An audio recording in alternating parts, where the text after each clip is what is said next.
Hello, and welcome to the CCF Online channel. We are excited for you to be part of another worship experience. We pray that what you learn here today will deepen your relationship with Jesus. Enjoy the message. Ayan, praise God. Alam po ninyo sa kahapon marami po nag-uusap-usap tungkol sa tamang panahon. Nagtataka ako, nagtatanong ako sa sarili ko, bakit kaya ang mga tao sobrang na-inlove sa bagay na ito, especially here in the Philippines? And surprisingly, hindi lang ho sa Pilipinas, maging sa ibang bansa.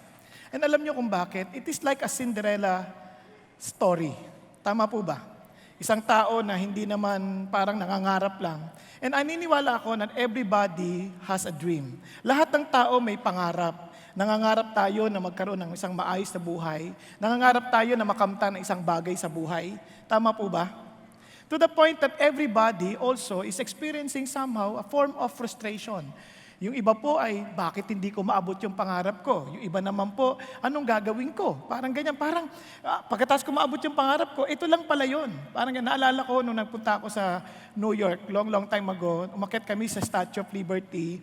Alam nyo, mula sa baba, nagpumila kami, tagal, siguro, maabot kami ilang oras na nakapila. Tapos pasikip yun. Tapos sabi ho nung announcer, pagdating sa taas, siksikan na eh. Okay guys, you can stay there for a minute or two to take pictures and to look around. Pagdating mo sa taas, ang makikita mo, yung nakita mo rin nung nasa baba ka. Kaya sabi ng isang Amerikano, sa wikang Ingles, sabi niya, is this all about? Sabi niya, ito lang ba yun? And to so many people, after reaching their dream, ito lang ba yun? Alam niyo po, maraming tao pagod sa buhay, frustrated, kasi hindi nila alam kung ano yung dapat nilang priorities. Now, let me teach you how to handle time. Maglalagay ka sa bawat araw ng non-negotiables mo. Ano yung mga bagay na hindi mo pwedeng hindi gawin? Naintindihan niyo po, lista mo yun. Ibig sabihin, do not allow the sun go down without finishing what you need to accomplish for that day. Now, here's the tip. Sa buhay, maikli lang buhay natin. Tatanungin lang sa iyo ng Diyos, have you done the non-negotiables? Ano yung mga bagay sa buhay mo na kahit magkamali ka na sa ibang bagay, wag lang dito? Natanong niyo po ba yan? Kaya po ang church natin, we are very, very on fire in regards to issue of mission. Bakit? Magkamali ka na sa ibang bagay, but don't ever forget exactly what Jesus wants all of us to accomplish in our life here on earth. Ano yon? Make disciples. Nagkakaintindihan tayo? Kaya ho, every believer, everyone who claims to be a Christian is a discipler. At itong kaya ho, pagdating sa CCF, every member is a discipler. Every member. Kaya bakit po? Kasi bilang pastor, ito ho, ayaw naming masayang ang oras natin, buhay natin. We want everyone to accomplish the priorities of God. Amen po ba? Kaya paano natin ginagawa yon? Sabi ng Bible, when we summarize it, we are to go, we are to baptize and teach. Ano ibig sabihin yan? Nirephrase siya ni Robert Coleman, ang ganda-ganda. You connect, you mentor, and you send them again. Bakit? Teaching them to observe. Hindi ka naman magtuturo ng mga tuturo mo lang paano sinusunod. Yung making disciple. Tama po ba? So you are to connect. You talagang go, as in connect with people. Then mentor them to the point that they will identify themselves with God the Father, with the Son, and with the Holy Spirit. Bakit importante yan? Nung time na yon, nung early Christian era, kapag binautismohan, alam nila na pag identified sila with Jesus, patay sila. As if they're signing their death sentence. Kaya pag sila nagpabautismo, pag pinersecute tayo, patay tayo. Nagkakaintindihan? Kaya naman, sila pa rin, hindi natatakot, nagpapabautismo pa rin kasi it's an identification that I'm already that I died with Jesus, I am buried with Jesus, then tinangat sa tubig, I am alive with a new life in Christ. Yun ang idea. Then I pray that you will do the same to other people. Kaya yun ang challenge ng Diyos sa atin. Every member is a discipler. Pakisabi sa katabi mo, you are a discipler. Okay, you are to make a disciple. Bakit? Not your disciple, but disciple of Jesus. Disciple of Jesus. Bakit importante ito? Kaya ang unang step natin, and it's our campaign, kaya iniwan natin sa pansamantalang Exodus, we will go back to Exodus next week. Kaya ang sabi natin, we are to pray, care, and share. Bakit? Pray because we cannot do it on our own power. Kaya sabi ng Bible, and you shall receive the power from on high when the Holy Spirit has come upon you. And you shall be my witnesses. Hindi nyo kaya yan on your own power. Kaya nga ho tayo, meron pong listahan ng mga pangalan ni tina-target, pinagpe-pray na madala yung mensahe ng Panginoong Diyos. Amen po ba? Kasi matatakutin tayo eh. Hindi natin kaya. Kahit si Peter, matatakutin yan. Kaya lahat tayo matatakutin. Kaya ito ang sabi ng Diyos. You pray. Then care. Bakit care? Because kung totoo si Jesus sa iyo, imposibleng hindi ka magmamalasakit sa ibang tao. Amen po. Hello? Ngayon, kung nagmamalasakit ka, hindi ka kailangan magpakahipokrito. Upo ho kayo. Kain kayo. Pagkatas, kain ng kain. Hindi naman nagtitira. Ganyan. Hindi ganon. Ito, when care na ito, with sincerity of heart, kain po kayo. Kahit nung naubos na at walang natira sa'yo, hallelujah, busog ka. Di ba? Hindi yung kapal niya. Hindi ganon. Kaya ito yung care na talagang galing sa Diyos. And people will know na this is sincere. This person is sincere. He wants to help people because he wants to show the love of Jesus in a very practical way. Now, ito problema. Hindi ka pwedeng matuwa lang yung mga tao sa iyo. Ang bait niyan. Christian kasi yan eh. Hindi dapat share the gospel. Because how can they have faith if they do not hear? Because faith comes from hearing. Amen po? The word of Christ. And how can they share if there's no one to preach? How can they preach if they are not sent? Kaya sabi ni Jesus, as the Father sent me, so I send you. Amen? God has chosen you. Pakisabi sa katabi mo, ikaw pinili ng Diyos. Wow. Ako? Sino naman ako para piliin ng Diyos? Imposible. Hindi, pinili ka ng Diyos. Hindi, ordinaryong tao lang ako. Let me tell you this. Wag mo isipin ordinaryo ka. It's not something to do with you. It is something about who owns you. Si Jesus. Amen po? We're not talking about ourselves. We're talking about Jesus. So, hindi ito tungkol sa atin. Kaya, wag kang isipin na wala akong kwenta, hindi ako marunong. Hindi. If you trust God, God will show great and mighty things. Amen? Naalala ko po sa isang church na ngailangan sila ng pera. Wala na ho sila, bagsak yung ngalang ministry, malakas silang pera. Meron silang boxes of Bibles. So sabi niya, they asked for volunteers. Pwede ba may 3 nag-volunteer. Yung 2, professional salesman. Galing. Yung isa, nag-volunteer, hindi matanggihan ng pastor. Kasi farmer, uutal-utal magsalta. Pastor, ako po, tatama po ako. Ganun po magsalta. Sabi ng pastor, paano makakabenta ng Bible to? Kawawa naman, pero hindi yung matanggihan kasi sila lang nag-volunteer eh. 3 lang member. Hindi, joke lang. Marami pa. Kaya lang silang 3 lang yung nag-volunteer. Ngayon ito, pag uwi ho, si Jason nakabenta ng 20 Bible at $10 each, $200. Yung isa naman, 28, $280. Si James. Itong si Louie, utal-utal, binigay yung pera. $3,200. Alam mo kailan nabenta? 320. Pakikalabit mo katabi mo. Ilan po kailan? 320. Siyempre, ang taka yung lahat. Professional salesman yung 2 eh. Paano nakabenta ng 320 ito? Tinanong siya, paano mo ginawa? Nag-pray po ako. Nag-pray. Tapos, pag-pray ko, tinuruan ako ni Lord. So, paano mo ginawa mo? Dala ko yung Bible, kakatok ako. Sabi niya, babasahin ko sa inyo o bibilin nyo? Sabi, bibili na lang namin. Di ba? Alam nyo, kaya ikaw ang pinili ng Diyos. It is a privilege. It is both a privilege and a responsibility for us to share Jesus. Amen? Pakisabi sa atin mo, share Christ.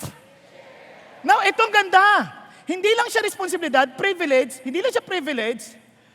The most important reason for sharing Jesus is the difference it makes in eternity. Amazing! Bakit? Narinig niyo po ito. Last week, diniyan ni Pastor Peter ito. sa kanyang message, kung naalala ninyo, the Luke chapter 16, naalala ninyo? Verse 19, the rich man and the poor man. The rich man died and the poor man died. Kasi nyo, mayaman, mahirap, parehong namamatay. Walang pinipili. Mapangit ka o magwapo ka, pare patay ka din. Kasi walang hindi pwedeng mamatay dito. Naintindihan po? Tingnan yung katabi nyo. Mukhang patay lang yan. Pero hindi pa. Mamaya, tuloy-tuloy na yan. Hindi, tulog lang. Pero ulitin ko, ito napaka-importante. Now, sabi ng Lord, tingnan nyo Hades pa lang yung pinuntahan ng rich man. Hades. Si Lazarus, the one who's, sabi niya, God is my help. Yung Lazarus who depended on the Lord entirely on his life, about his life. Ano sabi niya? Siya may pangalan. Etong rich man, walang pangalan. Bakit walang pangalan? Mamaya maintindihan ninyo. Hades pa lang Tandaan nyo, Hades pagkamatay. Dinala sa Hades yung mayaman, dinala naman sa lugar ni Abraham, si Lazarus. Yung pangalan niya nakasulat. Ayan. Automatic. Kaya pag namatay ka, automatic kung saan ka, doon ka dadalin. At itong Hades on the last day of judgment, ang sabi ng Lord, the death and Hades were thrown into the lake of fire. This is the second death, the lake of fire. Ang tindi nito. This will be forever. Now, look at this. And if anyone's name was not found written in the book of life, he was thrown into the lake of fire. Kaya walang pangalan yung rich man, his name was not written in the book of life. Si Lazarus nakasulat, kaya alam niya yung pangalan. I pray na pag nakita ka ni Lord, kilala ka niya dahil nakasulat ang pangalan mo sa book of life. Huwag naman sana pagtingin niya sa'yo, ang lalaking naka-t-shirt na laging uma-attend pag Sunday sa CCF, pero nakapikit. Huwag naman sanang ganon, di ba? Dinidescribe lang. I pray na hindi ganon. Kaya sabi ng Bible, ito napaka-importante. Ito malungkot na reality. For the wages of sin is death, but the free gift of God is eternal life in Christ Jesus our Lord. Kaya sabi dahil alam ni Paul that there is no other way for a man to be saved from eternal damnation, only through Jesus Christ. Ano sabi ni Paul? Ngayon nakahanap na ako ng solusyon. I am not ashamed of the gospel. Yung word na gospel, good news. God's story. For it is the power of God for salvation to everyone who believes, to the Jew first and to the Greeks. And it is God's heart. Remember this. Ayaw niyang sino mang mapahamak. Tingnan niyo ang sabi niya. The Lord is not slow about His promise, as some count slowness, but is patient toward you, not wishing for any to perish, but for all to come to repentance. Ayaw ng Diyos na mapahamak ang sino man. Yun ang puso ng Diyos. Kaya sabi ng Diyos, I want to use you. I want you to be part with me to share this good news. Kaya ano sabi ng Lord? Share Christ. Pakisabi sa katabi mo, share Christ. Praise God for our senior pastor. Nang passion niya is to share Christ, and he passed it on maging sa kanyang mga anak. So let's listen to the testimony of our sister, anak po ni Pastor Peter. Imagine this. This lady and her husband, both of them are very good dentists, very known dentist estates. They're earning so much, but they were willing to leave their profession in the States to share the gospel here in the Philippines. Let's listen to her testimony. My name is Candy McComb, and I am married to Jeff McComb. He's sitting over there, and we are both dentists. We have 3 wonderful boys, and we recently moved back to the Philippines this past June. You know, I was born and raised in the Philippines. Dito ako talaga lumaki. Kaya ang saya na ako na bumalik kami dito. So praise God, we are back. You know, this morning, I want to share my journey of how God put a burden in my heart to share the gospel, and really what a privilege it is.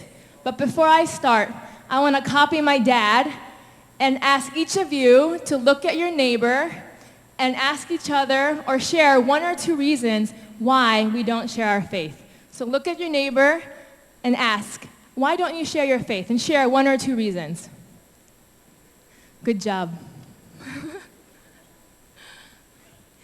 Okay, you know, did you guys come up with things like maybe fear, or laziness? Or are we afraid of offending someone? Or are we shy? Or maybe we're too busy. You know, for me, my main problem is lack of compassion. And that's something that I've prayed for over the years and still pray for today, because I know I still lack compassion. Being homeschooled, my mom and dad were able to teach us how much God loves us and why it is important to share him with others. I remember at an early age feeling burdened and sad for people who will not go to heaven because they have never trusted in Jesus to save them. What also helped me were Bible verses that my parents would have us memorize that would show God's way to heaven. Ephesians 2:8-9, I don't know if we have it on the screen, but it says, "For it is by grace you have been saved through faith." And what? This is not of ourselves. It's not a result of works, so that we will not boast, but it's because of Jesus. So, you know, verses like this help me understand my faith, and it also helped me share my faith with others. I remember at age 12, I attended several talks that my parents gave to high school students on how to share the gospel by using God's way to heaven. And the final task of this training was to go to the mall and share the gospel with someone. You know, my parents took us along with them. I was only 12 years old, so I think they thought we were just going to watch. But you know, God put a burden in my heart, and I wanted to also share. So I saw this lady. She was an older lady. She was sitting at the food court in Mega Mall, and I walked up to her, and I asked her, "Can I share something with you?" And I think at first she was amused and wanted to listen because I was still really short then. But you know, by the end, when I asked her, "Do you want to accept Jesus in your heart?" You know, to my surprise and excitement, she said yes. So that was the first experience that God gave me to share my faith. And I can't explain to you the joy that I felt in my heart to experience someone coming to know the Lord. I was so happy that she will be going to heaven. Because of this experience, I had a growing desire to share Jesus' love and forgiveness with others. The Bible says that there is great rejoicing in heaven when even just one person comes to know the Lord. I believe I felt the same rejoicing in my heart when I was 12, and I realized it is a privilege to share my faith. I remember as a kid my dad saying and challenging us just to share with one person a year. Of course we can do more, but at least start somewhere. Another reason why I was motivated to share is because I saw my mom model it all the time. This convicted me that I could do it anywhere and with anyone. You know, my mom shares the gospel when we go grocery shopping. She shares with the people that help us at the hardware store. She shares with the caddies when we play golf. So sometimes she's slower. No, but that's okay. But she's always sharing her faith with others, even the people that work at her house and her neighbors. So God used my mom to show me that, you know, we can do it with anyone at any time. And when we would travel, my mom would always share with the person sitting next to her on the airplane. So I remember there were times where I would hope and even pray that no one would sit next to me because I was selfish and didn't want to feel like I had to share. I just wanted to sleep. But by God's grace, I too have been able to share with people on the plane. They don't always accept Jesus, but at least they've heard the gospel message. Just coming back to the Philippines this past June, I was able to give God's way to heaven to my seatmate and invited her to CCF. And I found out later that this lady's daughter has been praying for her mom for many years to have a personal relationship with Jesus. The daughter goes to CCF, and she was so happy and she actually Facebook messaged me and said, "Thank you for sharing with my mom." As I grew up, God gave me opportunities to share with people in my circles of influences. In college and high school, I would share with the people I played sports with and even against. At Ateneo, God allowed me to share with my batchmates and my basketball teammates. Even though I never won a championship in college, eternal seeds were planted, and eventually, several players on the team trusted in Jesus. Also, several guys tried to date me in college and were always hanging around. I didn't date them, but instead, I decided to use it as an opportunity to share Jesus with them. You know, by God's grace, Some of them accepted the Lord and are even serving God today. You know, many of my friends in college know about Jesus, but they never trusted in him alone to save them. When I would share Bible verses that show that Jesus is the only way, that he is the only payment for our sin, and that we can be sure we are going to heaven because of Jesus, many of them accept the Lord with open arms, and their lives are transformed. I realized I just need to do my part and share what Jesus has done for me and leave the results to God. God has used the burden he placed in my heart to call my husband and I into doing dental missions. We bring teams from the States, and together we have helped around 8,000 patients over the years. And each patient, praise the Lord, and each patient hears the gospel message before we do free dental work on them. You know, we partner with mayors of the cities, with CCF satellite churches, with bronze staff, and one year, even the mayor accepted Jesus. I want to leave you with one verse. It's in Mark 16:15. It says, "And he, Jesus, said to them, 'Go into all the world and preach the gospel to all creation.'"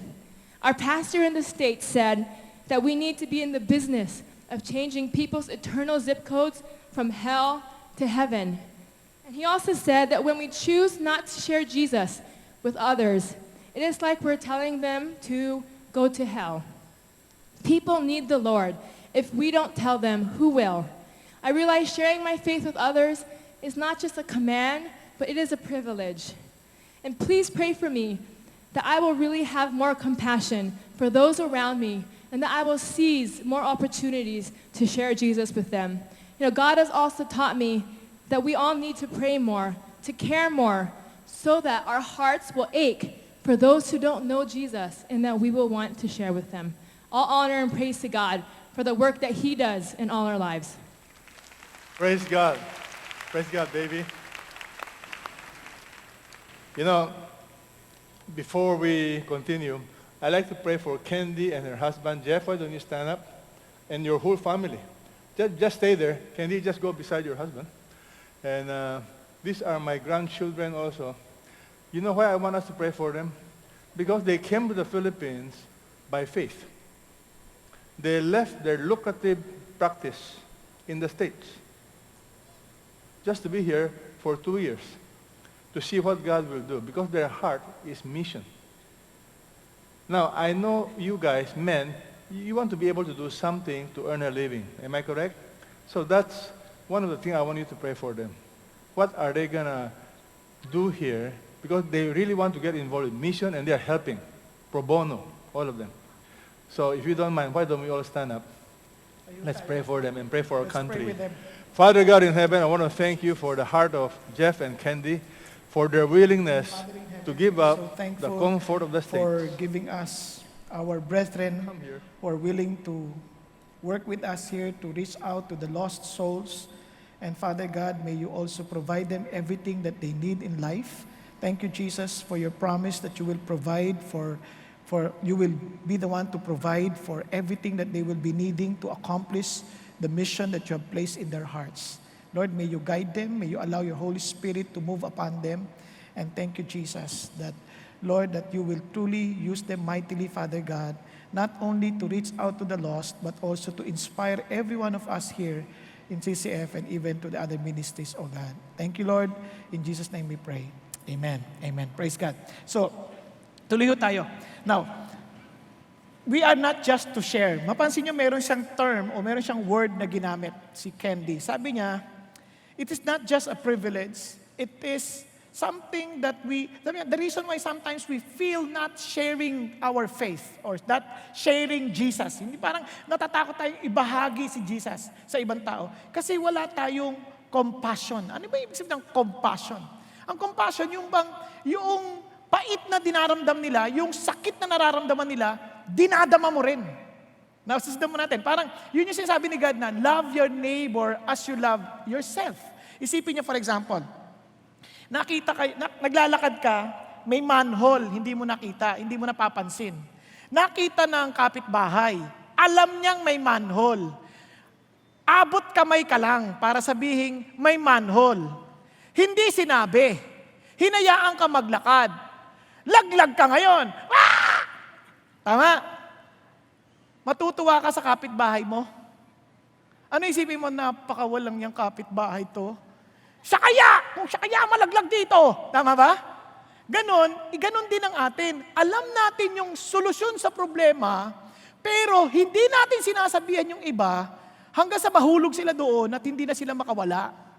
Kaya ito ang hamon ng Diyos sa atin. We are to identify with our neighbors the pain that they will experience if they don't know Jesus. Kaya share Christ with compassion. Pakisabi sa katabi mo, share Christ with compassion.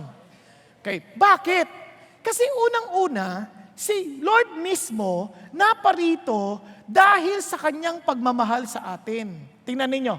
Ito'y alam na alam natin. For God so loved the world that He gave His only Son, that whoever believes in Him shall not perish but have eternal life. For God did not send the Son into the world to judge the world, but that the world might be saved through Him. Ano sinasabi ng Diyos? Imagine, hindi lang siya basta only Son, begotten Son, pinakamamahal at sobrang mahal na anak, para lang sa atin na sumuway sa Kanya. Napakinggan niyo ito. Maraming tao nagsasabi, ang labo naman ng Diyos. Why? If He is a loving God, why is He sending people to hell? Makinig kayo mabuti. God is not sending us to hell. Hell is the consequence of sin. Naintindihan po natin. And since every one of us sins, not only sinned, kundi keep on sinning, lahat tayo, whether you know Jesus or not, you will go to hell. Naintindihan po natin. Ito ngayon ang Diyos. He is giving you a cure, a solution to our problem. Sabi ng Diyos, ayaw kitang nga mapunta dun sa totoo lang. Kaya binibigyan kita ng solusyon. At ang tanging solusyon, yung aking anak. Bakit? Walang hanggang kamatayan ang utang mo. Ang makababayad lang dyan, mayroong walang hanggang buhay. Tama po ba? Ang problema, hindi naman din siya mamamatay kung may walang hanggang buhay siya. Kaya kailangan niyang magkatawang tao para mamatay nang sa gayon ikaw at ako ay mabayaran yung ating utang. Naunawaan po? Nabuhay magmuli. Praise God! Bakit? Bayad ang utang. Ang tanong na lang, tatanggapin mo ba yung cure? Tatanggapin mo ba yung solusyon ng Diyos? Ayaw ng tao. Bakit? Kunyari ikaw may utang si Ronnie. Sabi ko, ako magbabayad utang mo. Wag mong pakialaman utang ko, nakakalalaki ka Magpapakulong na lang ako. Ako magbabayad. Magbabayad ka, walang hanggang kamatayan. Okay ba sa yan? Kesa naman sumunod sa iyo. Kesa naman maging alipin mo. Kesa naman ikaw ang maging Panginoon ng buhay ko. Tama? Yan ang sinasabi ng maraming tao. Ayaw ko si Jesus. Gusto mo, bigyan mo, bayaran mo utang ko. Pero wag kang makikialam sa buhay ko. Ang problema, sabi ng Diyos, hindi nga Kaya ka nga napupunta doon kasi ayaw mo ako. Kaya nga, inaalok ko na yung sarili ko sa iyo because the only way for you to be saved is for you to be with me.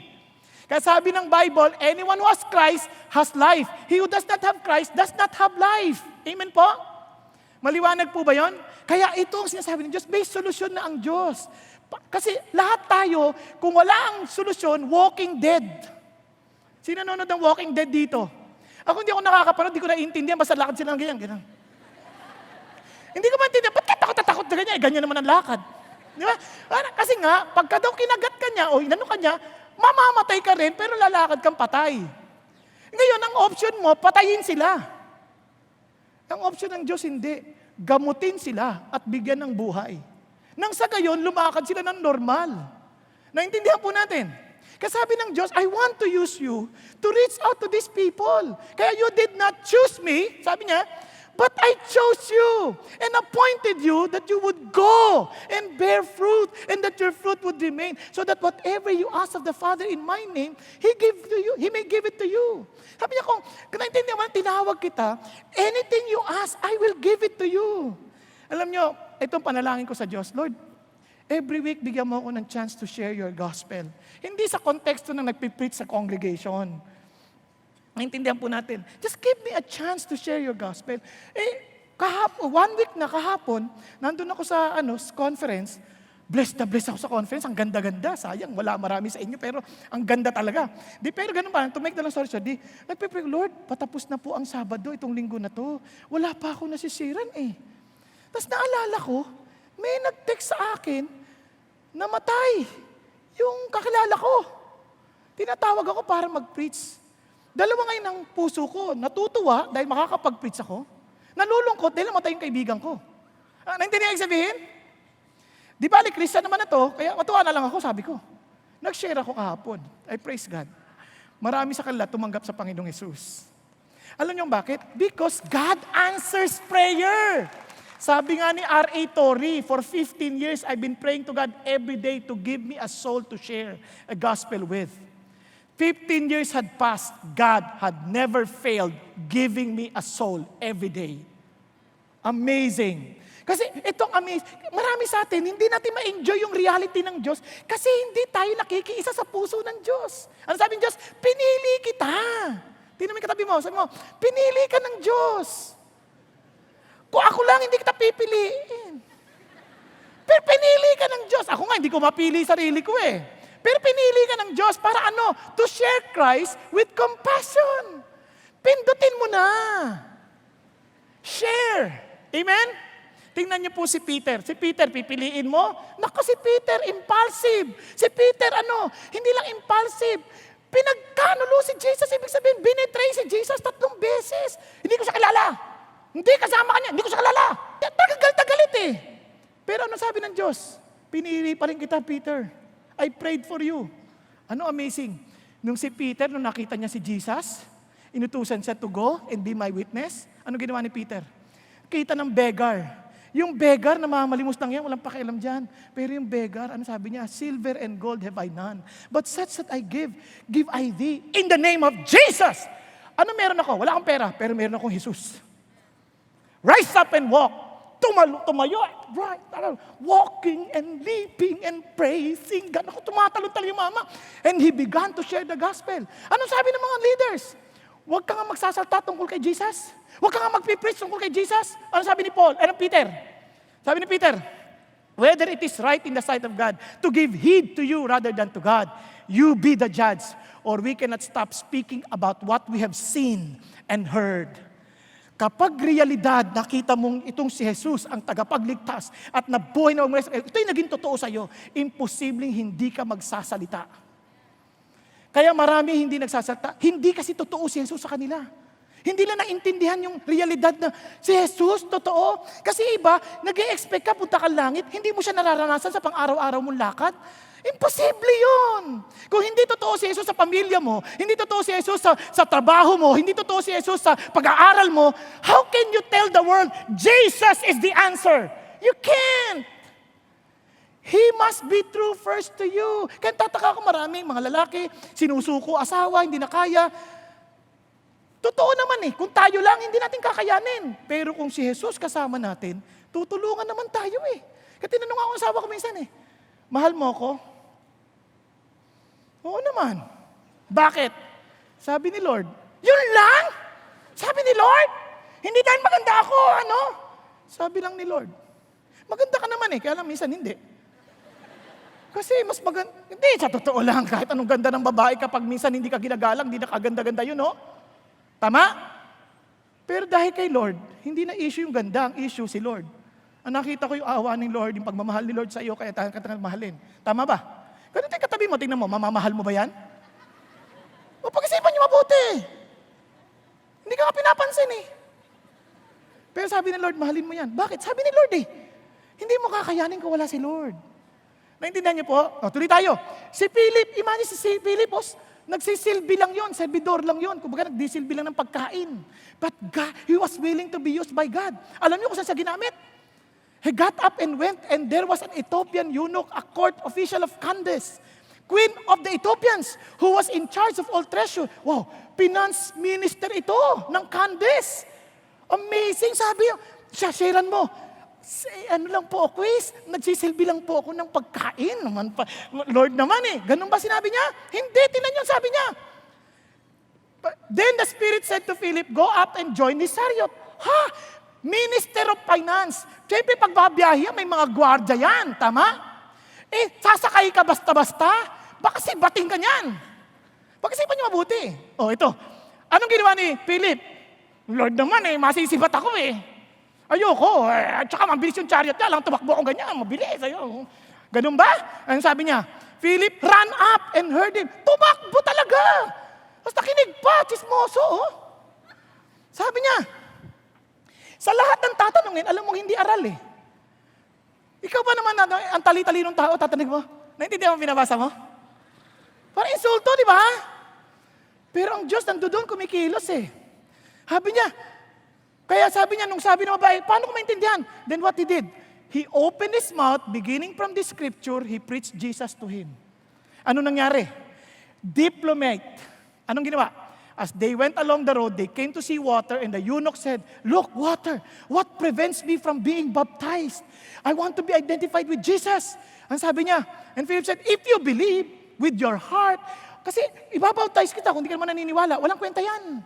Kaya sabi niya, if you believe with all of your heart, and he answered, said, I believe that Jesus is the Son of God. So binautismohan siya. Now, tingnan natin si Paul. Si Paul, pinipersecute, pinapatay ng mga Hudyo. Ano sabi niya? I'm telling you the truth in Christ. I'm not lying. My conscience testifies with me in the Holy Spirit that I have great sorrow and unceasing grief in my heart. Ano sabi niya?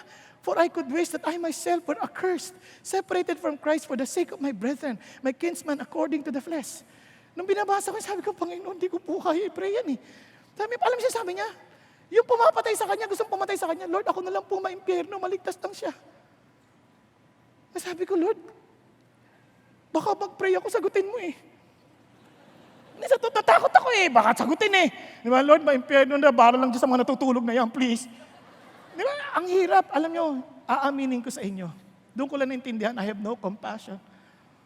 I did not have the heart of Paul. I cannot say to God, Lord, ako na lang ma-impyerno, wag lang itong mga kababayan ko. Wala akong ganun. Ito na lang pinag-pray ko, Lord, yung kaya lang ng faith ko. Give me Philippines or else I die. Yun lang kaya ko Lord, bigyan mo lang ako ng puso para sa mga nakikinig sa akin. O hindi, mamamatay ako. Bigyan mo lang sa akin mga Pilipinong nanonood dyan sa internet. Maligtas na sila. O hindi, patayin nyo na lang ako. Yun lang ang kaya ko ipanalangin. Pero doon ko naintindihan, Lord, hindi namin naintindihan ang compassion. And to many of us, akala natin naintindihan natin ang gospel. Si Paul understood it pretty well. Amen? Kaya anong sabi ng Diyos? Share Christ with compassion. Pakisabi sa katabi mo. Share Christ with compassion. Imagine, ikaw yung nalalaglag sa bangin. Imagine, ikaw yung napipiligro. Paano to? How can we develop such heart? Let's listen naman sa bahagi nito, si Pastor Peter. Mabilis lang.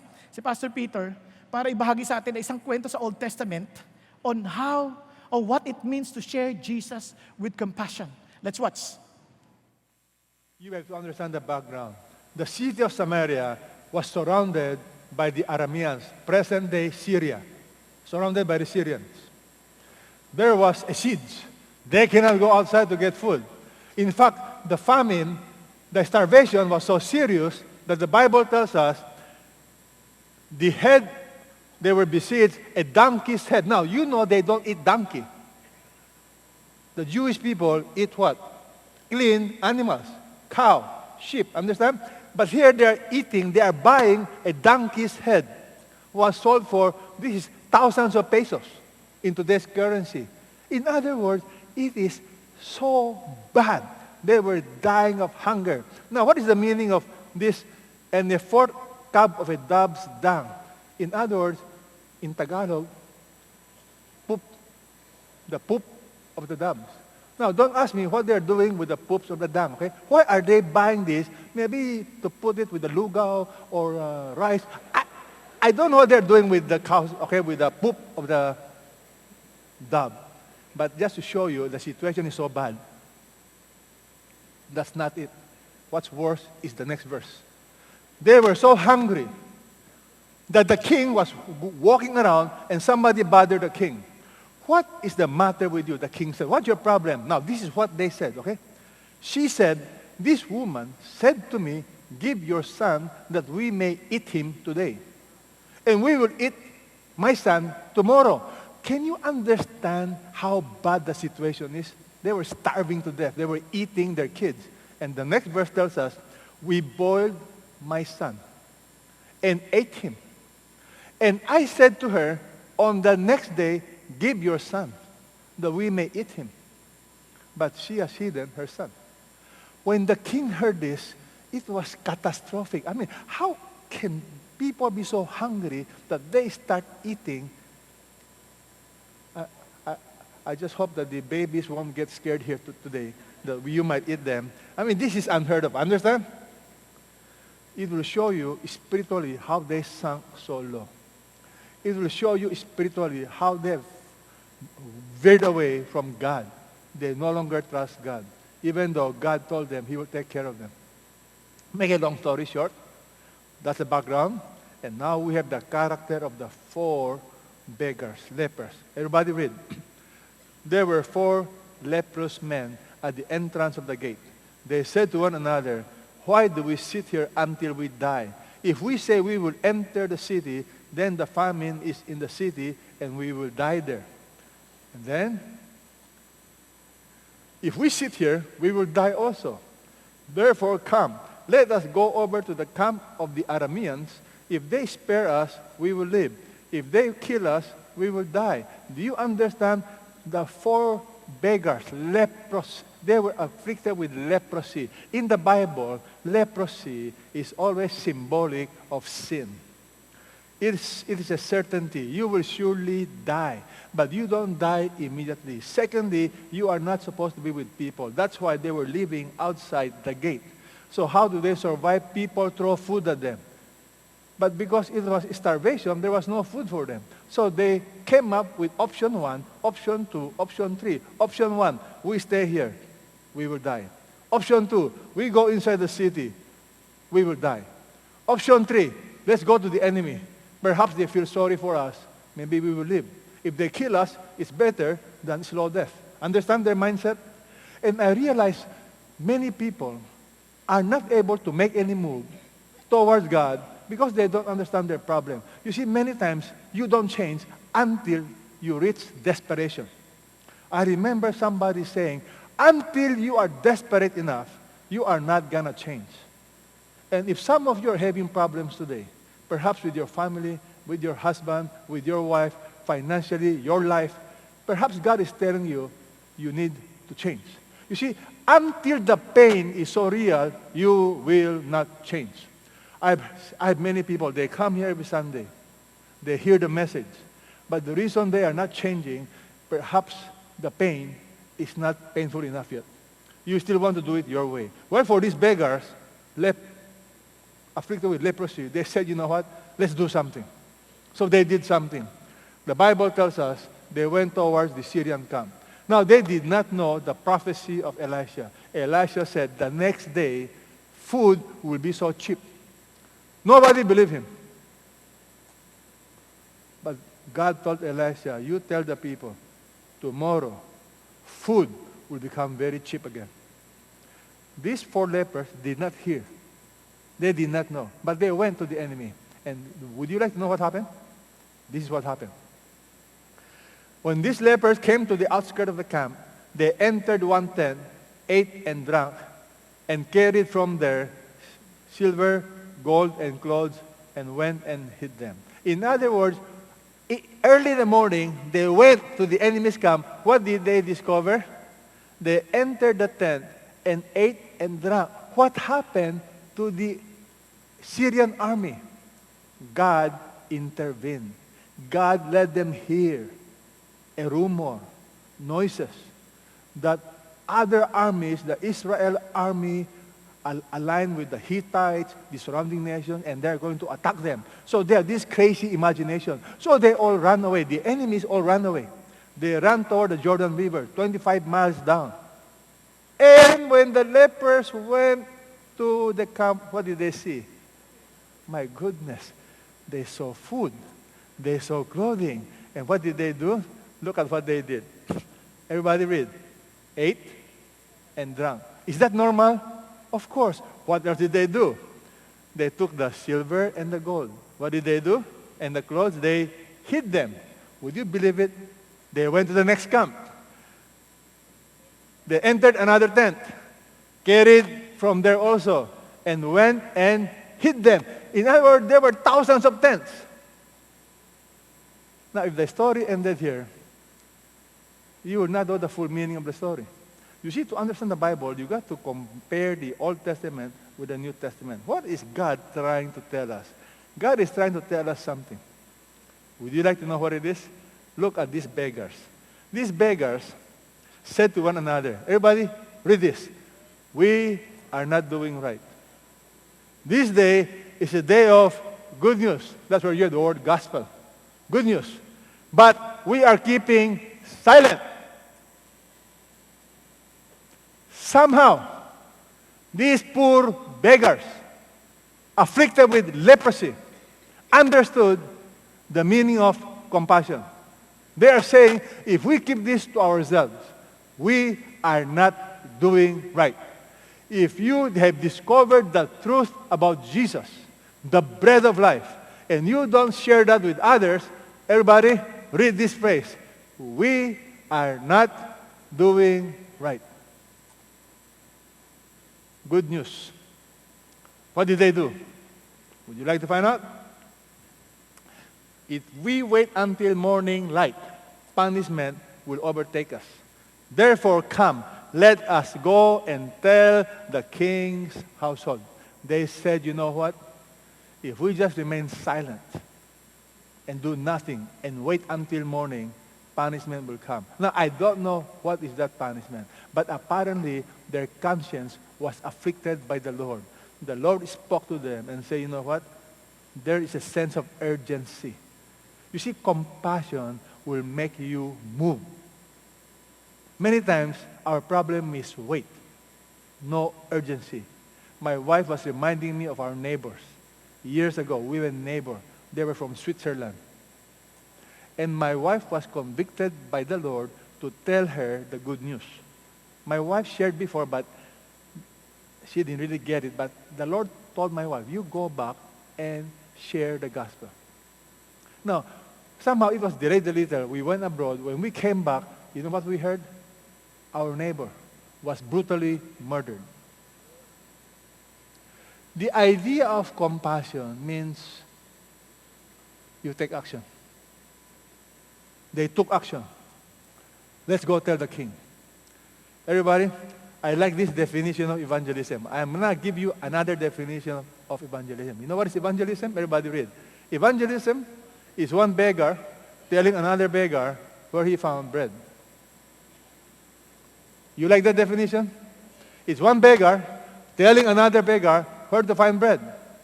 And Jesus tells us he's the bread of life. Everybody read this. Jesus said to them, I am the bread of life. He who comes to me will not hunger, and he who believes in me will never thirst. Notice what Jesus is saying. I am the bread of life. He who comes. You keep coming to Jesus. The Bible says, you will not hunger. Is Jesus talking about physical starvation? No. I have discovered many of us may be physically fed, but spiritually, emotionally, you are empty. I remember one of our friend who said, Peter, who was telling one of our leaders, how ironic it is. Look at my house. He has a big garage with beautiful cars. Look at my rooms. Look at my house. But you know what?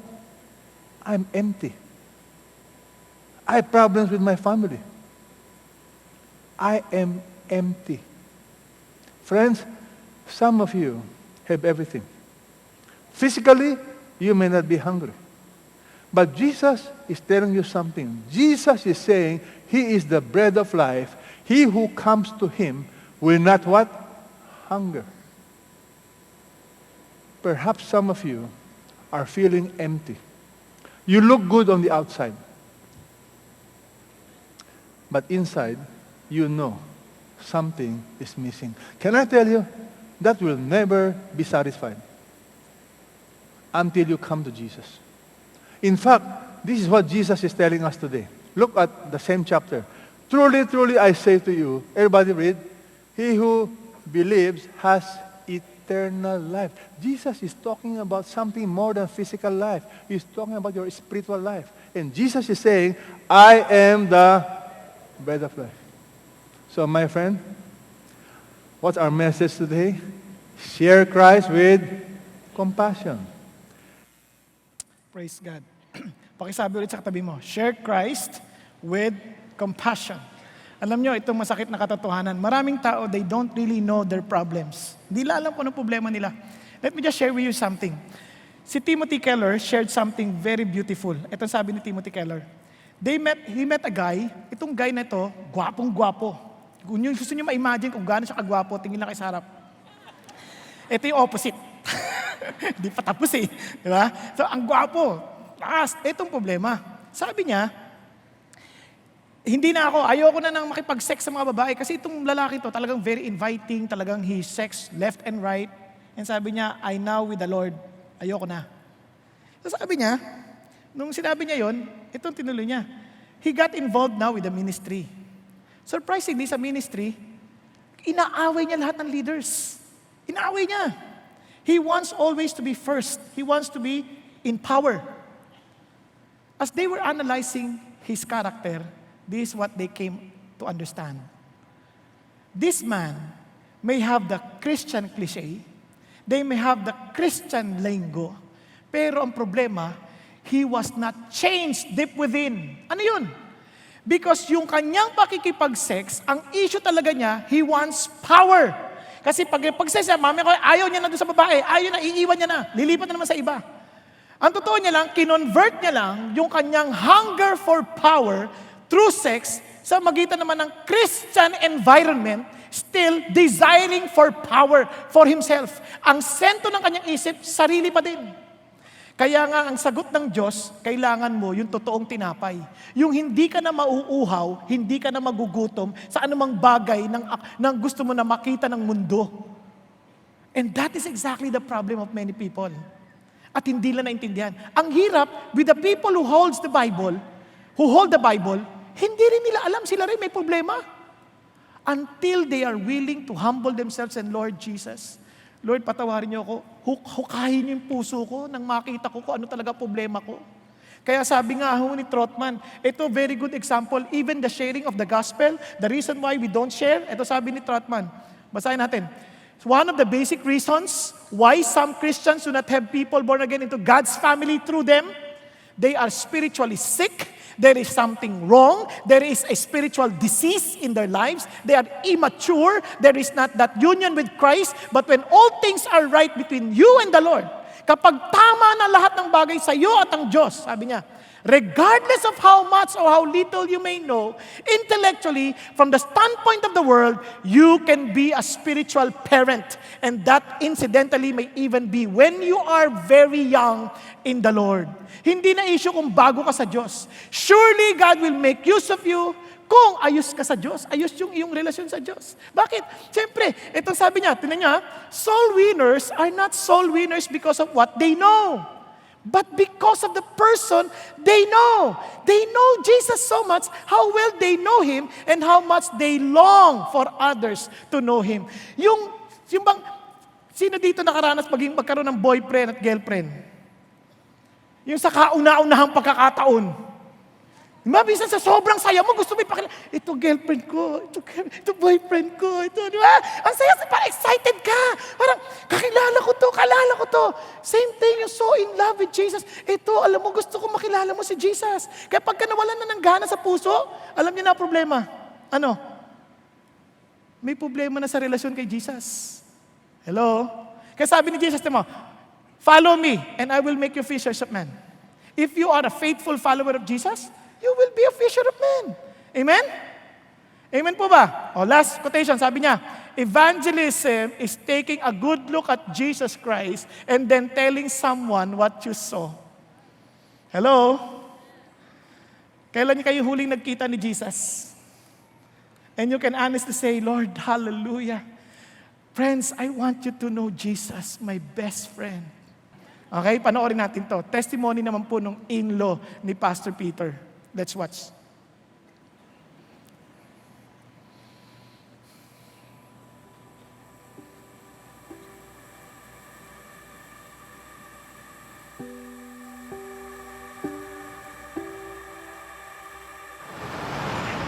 Ready, Rock?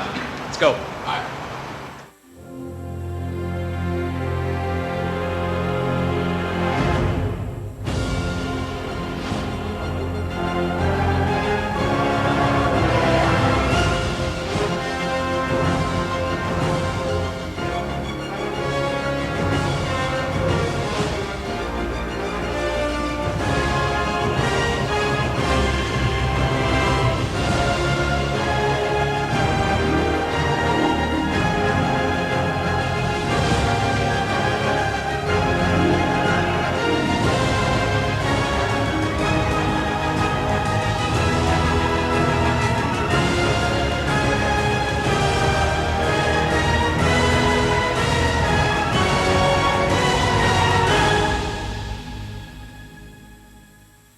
My brother was a man who lived very passionately for the Lord. He loved people, he cared for people, and he showed people Christ.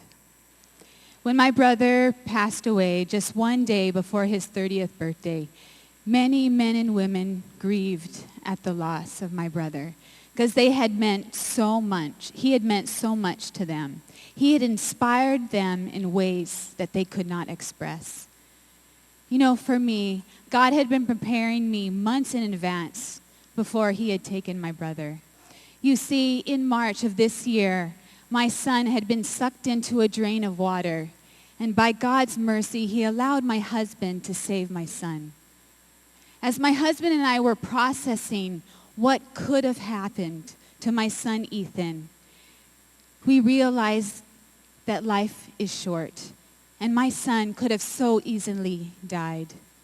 That night, as I thought about the what ifs, God gave me this message. Jenny, would you trust me if I took your son? Would you love me if I would have allowed Ethan to go? And with tears in my eyes, I said, Lord, I will trust you. I will love you even if you take my son. And little did I know that months later, God would test me in this. As I got that phone call from my family, they FaceTimed me and they told me that my brother had been in a motorcycle accident. And as I placed my head on the table and I started to weep, I felt God's presence. And as I looked up at them, I said, Mom and Dad, God is sovereign. God is in control.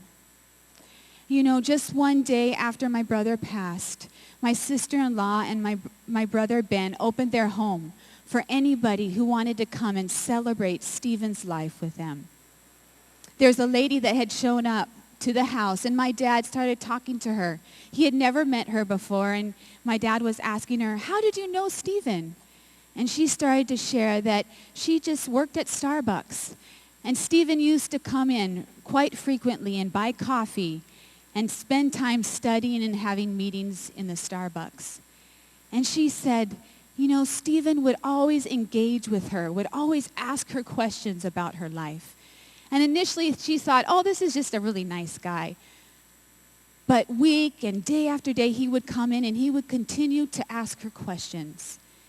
And she told my dad, she said, you know what? He inspired me in so many ways that no one else had ever inspired me in. She said, I grieve so deeply because I'm going to miss just how he believed in me more than anybody else had believed in me. That was my brother. He had compassion and love for people. He had also invited this girl to church. He was very involved with the singles ministry, and he would organize events. So she would come because of his testimony. And it was that night after his death that a lady came alongside her and said, do you want to accept Jesus as your Lord and Savior? And that night, she put her faith and trust in Jesus Christ. You know, my brother Ben, when he heard the news, he was in Colombia on business. And he started the grieving process on his own. And as he started grieving the loss of our brother, God spoke to him very clearly. He said, there's a man by the name of Tim, a man who Stephen has been investing his life in. He's like, I want you to go and speak to him. You see, Tim was an entrepreneur. He was successful. He had money. He had the looks. He had everything in life. But the thing that he did not have was he did not have a relationship with Jesus Christ. And my brother Stephen knew that. I had the privilege in December to be introduced to him. My brother Stephen had told me, this is a guy I'm working with. This is a guy that I'm sharing my life with. I'm investing energy. And he told me later, he said, Jenny, pray for him. We've had some good, deep conversations about life, but he hasn't yet come to a point in trusting Jesus as his Lord and Savior. When my brother arrived back in Seattle, Washington, he had contacted some of his friends, letting them know that he wanted to meet this Tim guy. And he had even told his wife, he said, sorry, hon, I can't see you first. I have to go see this guy named Tim. That guy came to the airport along with 10 other friends of my brothers, both my brothers.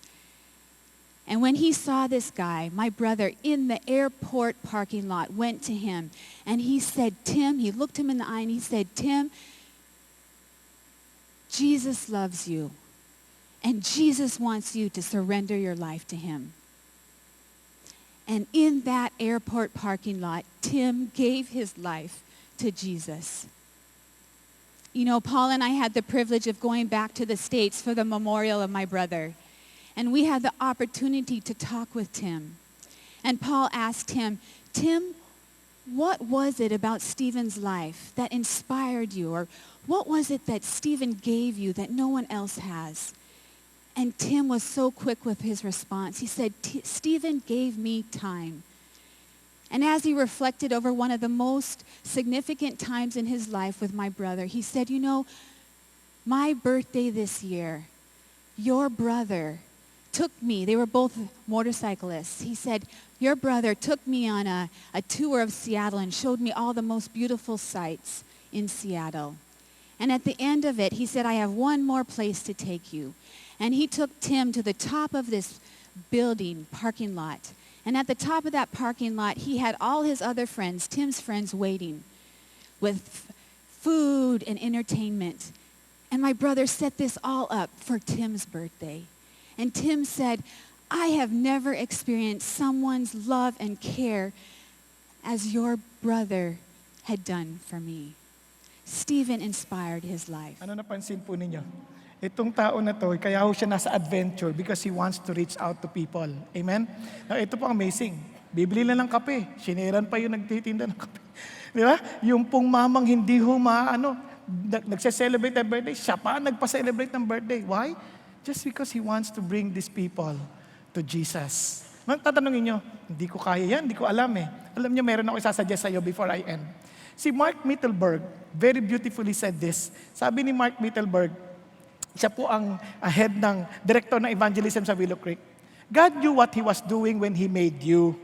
He custom designed you with your unique combination of personality, temperament, talents, background, and He wants to use you to reach others in a fashion that fits your design. Na huwag mong piliting maging kapareho ng ibang tao.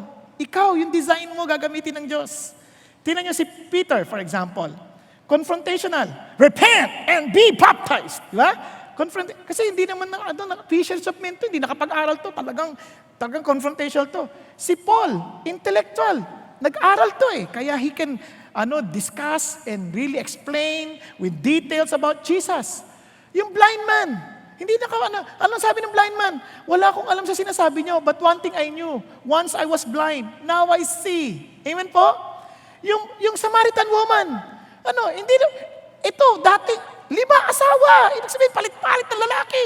Ano sabi niya? Halika kayo. He just invited.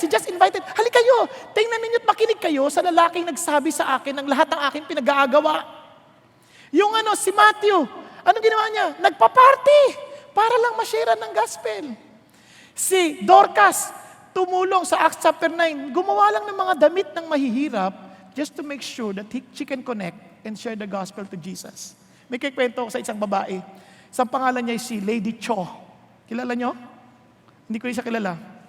Nabasa ko lang kanyang buhay, tuwan-tuwa ako sa kanya. Mag-80 na siya, mag-80 years old na siya. Hindi niya alam kung paano niya i-share yung gospel sa mga tao. She came to know Jesus. Sabi niya, excited siya to tell the world, to tell her neighbors na si Jesus ang salvation. Alam mo ginawa? Isip siya ng isip, pray siya ng pray, Lord, turuan mo ko. Remember this, you pray and the Lord will teach you what to do. Bumili ng damit na parang elevator attendant. Matanda na. Tapos pumunta sa elevator ng kanilang apartment house at siya nag-attendant doon para makilala yung mga tao. Di sabi yung unang tao, sabi, okay itong management ng housing natin Nagpadala pa ng attendant. Di sabi gano'n. Ito siya naging kaibigan niya. Nung nagkaibigan niya, niyaya niya ng dinner. At sinare niya yung gospel. At dumami ng dumami, to make the long story short, naging care group supervisor siya ng kanilang church. Naggayahan ng maraming Koreano, ginawa na rin nila yung pagiging attendant. Nag-retire na siya, but she had a D group in her apartment house at marami pang D group sa iba-ibang lugar because of her love for Jesus. Tinanong siya, bakit? I just want to make sure that these people whom God loves would experience the reality of such love. Amen? Now, bakit hindi tayo nagsishare? Let me just end with this. Ito ang ating pangarap. Most of our time we spend on looking and having goods that one day we can say, take your ease, eat, drink, and be merry. Ang ating pangarap, yumaman, magkaroon pera, trabaho tayong trabaho. Pa isang araw, maglalakbay na lang tayo, mamamasyal na lang tayo. Pati sa mga anak natin, hindi sila maghihirap. Ang hirap na dinaan natin, hindi na mararanasan. Yun ang pangarap ng maraming tao. Tama ba? Ang hindi niya naalala, ito, sabi ni Lord, ang sabi ng Diyos, mangmang ka. Hindi mo ba alam ngayong gabi na lang to, mamamatay, haharap ka sa akin?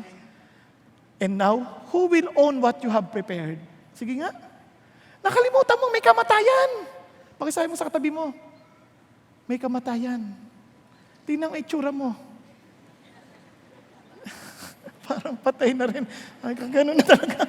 Sorry. Magtatapos na tayo. Sorry Ito, sabi niya. Ano sabi ni Lord? Tignan niyo So is the man who stores up treasure for himself and is not rich toward God. Anong gusto mo? Mayaman ka sa Diyos o mayaman ka sa lupa? Are you rich in God or just here on earth? Pag-isipan mo. Gusto mo malaman kung mayaman ka? Sabihin ko sa'yo kung bakit. Paano malalaman kung mayaman ka sa Diyos o hindi?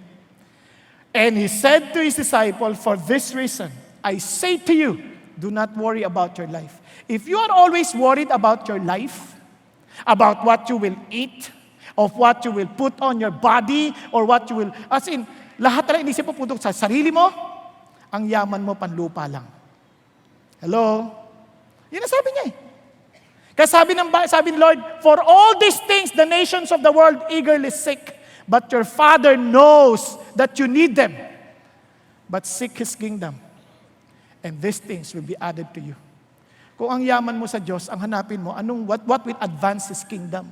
Kaya magtatanong sa akin, sino iboboto mo? Hindi ko alam. But what I'm praying is that we will have a leader who will not make our country prosperous. Hindi yun ang aking hinahanap. But a leader who will allow the kingdom of God to be advanced in this country. Naintindihan po? It is not about having easy life. It is making sure that the kingdom of God will advance in this country. Yun ang ating habol. Let me end. Alala niyo yung Titanic? The unsinkable ship? Alam niyo ba sinasabi na, ina-announce na, this ship is about to sink. Save yourself.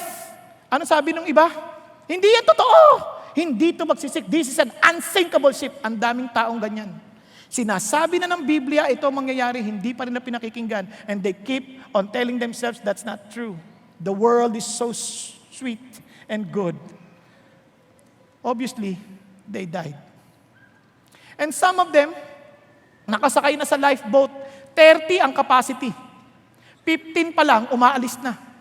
While those people were shouting, save us, we're drowning. Hindi nila pinapansin. Bakit? Baka daw mag-capsize yung kanilang boat. Pag sumabit sila, ma-out of balance. And many died because of those who have no compassion to save for those who are drowning. Ganyan ang dalawang uring tao ngayon nasa loob nito. Some who keep on holding on to the wrong belief, na kahit narinig na yung Bible, di pa rin sila nakikinig. I pray that you will humble yourself and accept that only Jesus is the answer to your problem. Ang iba naman, walang kapaawa-awa na hinayaang ang mga kasama nila sa opisina, kasama nila sa trabaho, kasama nila sa eskwelahan, kasama nila na nakakausap na sa kapitbahay, na hindi maligtas. Habang sila ay nagdun sa bangka, hoping to enter heaven. Dahil kasama daw nila si Jesus. Saan ka? Tayo pong lahat ay yumuko at pumikit. Kausapin mo ang Diyos. Kayong dalawa lang ang nakakaalam. Hindi ko alam ang totoo mong kalalagayan sa buhay. Kung ikaw yung mga humahawak pa rin sa maling paniniwala at minsan ilalagyan mo lang ng Christian na lengguwahe, today, humble yourself and say, Lord Jesus, patawarin niyo ako. Swapang pa rin ako eh. Gusto ko pa rin yung gusto ko. Hindi talaga kayo. Ginagamit ko lang kayo. Pero Lord Jesus, alam kong mahabagin kayo. Namatay kayo pa sa aking kasalanan at nabuhay magmuli para ako ay maligtas. Kaya Panginoong Hesus, tinatanggap kita ngayon bilang aking Panginoon at tagapagligtas. Kung ikaw yon, pray mo yan. As in, similar to that prayer. Personally talk to God. O marahil naman ikaw ay Christian na malayang, masayang, parang alam mong ligtas ka na. Pero napakaraming tao sa paligid mong sumisigaw na humihingi ng tulong para sila'y maako at maligtas din. Are you willing to share Christ and to tell them, I love you, brother, because Jesus loves you. So I'm telling you this good news. Tayo pong lahat ay pong manalangin ngayon. Panginoong Diyos, maraming salamat. Kilala niyo po kami, iba-ibang aming pasanin sa buhay. Pero Panginoon, alam kong meron isang bagay na non-negotiable sa inyo. Ang magamit kami para tulungan ng marami na sumunod sa inyo. Ang tanging daan, tanging buhay, tanging katotohanan na magdudugtong sa amin sa Ama na aming Panginoong Diyos na may likha sa amin. Kaya Panginoong Diyos, tulungan niyo po kami. Bigyan niyo kami ng puso. Nakapareho ng puso nila Pedro. Nasusundin kayo kaysa sundin ng sinasabi ng mundo. Mga tukso ng mundo na kami mga alagad ninyo. Sundan namin ang puso ni Felipe na kahit delikado, sumusunod siya sa inyo dahil alam niya, kayo lamang ang tanging sagot para maligtas kami sa matinding kapahamakan. Bigyan niyo kami ng pusong kapareho ni Pablo.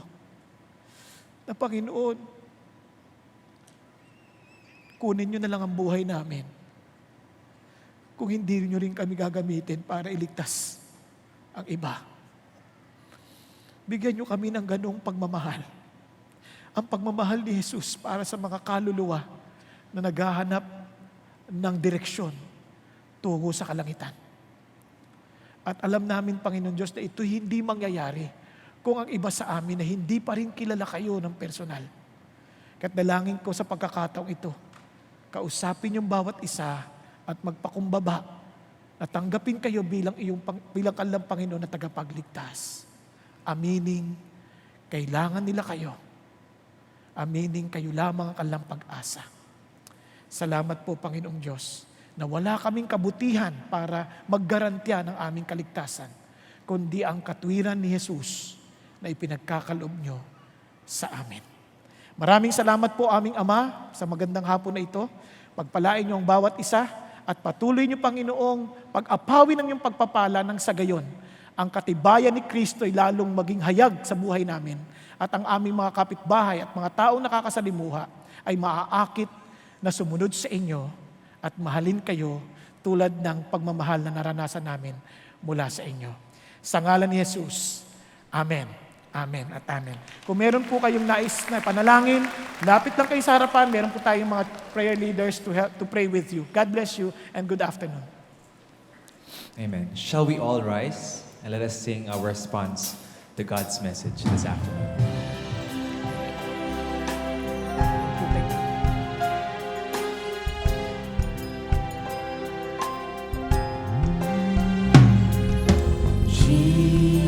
Jesus, God's righteousness revealed, the Son of Man, the Son of God, His kingdom come.